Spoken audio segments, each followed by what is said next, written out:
The whispers of the wind beckoned us to Lake Elmsworth, a place where time seemed to stand still. Its secluded beauty had lured generations of young adventurers, and like those before us, we succumbed to its allure. Little did we know that the secrets it held would lead us down a path of terror. As the sun dipped below the horizon, the lake mirrored the fading hues of twilight. Our laughter and excitement filled the air as we set up camp on its pristine shores. The rhythmic lapping of the water against the rocks soothed our souls, and for a brief moment, we felt at peace.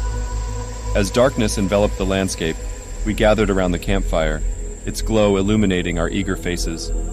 The stories we shared carried a playful tinge of fear, ghostly legends and chilling tales from our childhood.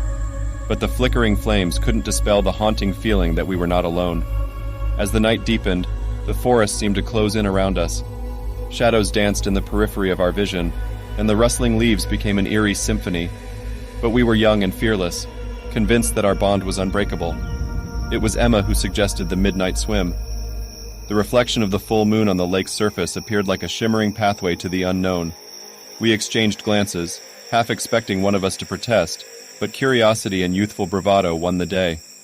Entering the water, I felt an inexplicable chill crawl up my spine. It was as if the lake was whispering secrets, foretelling an imminent darkness that threatened to consume us. But I brushed it aside, the adrenaline coursing through my veins overshadowing my unease. Splashing and laughter echoed in the night as we frolicked under the moon's gaze. However, as the minutes stretched on, the laughter faded into uncertainty. We couldn't shake the feeling that something was amiss, eyes unseen watching from the depths. My heart pounded and I turned to the shore, desperate to leave the water's embrace. But as I waded back, a piercing scream shattered the stillness. Panic took hold, and I whirled around to find Emma missing. We called out her name, but our cries only seemed to be swallowed by the haunting echoes. The moonlit waters rippled ominously, as if hiding the answers we sought. We searched frantically, but Emma had vanished without a trace. Fear gripped us, and we stumbled back to the campsite. The forest that once seemed welcoming now felt like a maze of shadows and secrets. Our desperate attempts to call for help were met with silence. No signal, no lifeline to the outside world. As the night wore on, we huddled together for warmth and comfort, haunted by the uncertainty of Emma's fate. The lake's serenity had given way to an overwhelming sense of dread. Every rustle of the leaves, every distant hoot of an owl, was amplified into a sinister presence. Morning brought no relief. Emma remained missing, and our search for her proved fruitless. The lake's waters were now an impenetrable void, concealing the fate of our friend. Frustration and fear devolved into blame and accusations. The bond we once cherished now fractured under the weight of uncertainty. But in the midst of our turmoil, a stranger emerged from the woods, a weathered man with piercing eyes. He introduced himself as Ezekiel, a hermit who had lived in seclusion near the lake for years. Rumors spoke of his connection to the lake's dark past, and his demeanor only deepened our apprehension.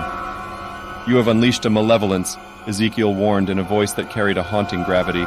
"The lake holds secrets, and those who disrespect its waters pay a heavy price." His cryptic words sent a chill down our spines, and we demanded answers. Ezekiel's tale spoke of an ancient curse that befell the lake, exacting retribution on those who disturbed its tranquility. He spoke of vanished souls, their anguished cries echoing in the night. In hushed tones, Ezekiel explained that the lake had once been a sacred ground, revered by a long-lost civilization. But when their realm was consumed by darkness, they unleashed a curse upon the lake as a last act of defiance. Emma's fate was now entwined with the vanquished souls of the ancient civilization, a spectral existence that forever haunted the waters. Our hearts sank as we realized the magnitude of the situation. Our friend was lost to the lake's malevolence. Determined to bring Emma back, we pleaded with Ezekiel for guidance. He agreed to help us perform a ritual, an ancient rite that could potentially break the curse. As twilight approached, we gathered by the lake, the last rays of sunlight fading over the horizon. Ezekiel chanted incantations, and the lake's waters rippled, as if stirred by an unseen force. The night air crackled with energy, and the haunting cries of the vanished souls reverberated around us. I closed my eyes, calling out to Emma, hoping she could hear my voice amidst the echoes. In that moment, the waters seemed to part, revealing a spectral figure, the silhouette of a young girl. It was Emma, her eyes hollow and distant, caught between the realm of the living and the ethereal domain of the cursed lake. With trembling hands, we reached out to her, trying to pull her back into the world of the living.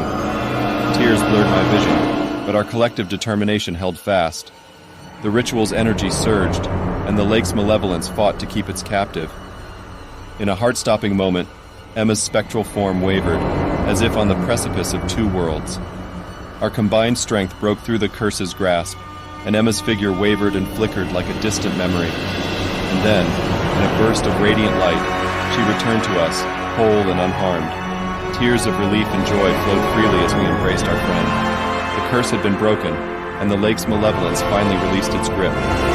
Ezekiel nodded in satisfaction, acknowledging our bravery and resilience. The lake had taken a toll, but we had emerged with our bond stronger than ever. As we left Lake Elmsworth behind, I couldn't help but glance back one last time. The moonlit waters held the reflections of our shared ordeal, a chilling tale of friendship tested and survival against all odds. We would forever carry the echoes of the vanished lake in our hearts, a reminder that even in the darkest of places, the strength of unity could conquer the most malevolent of curses.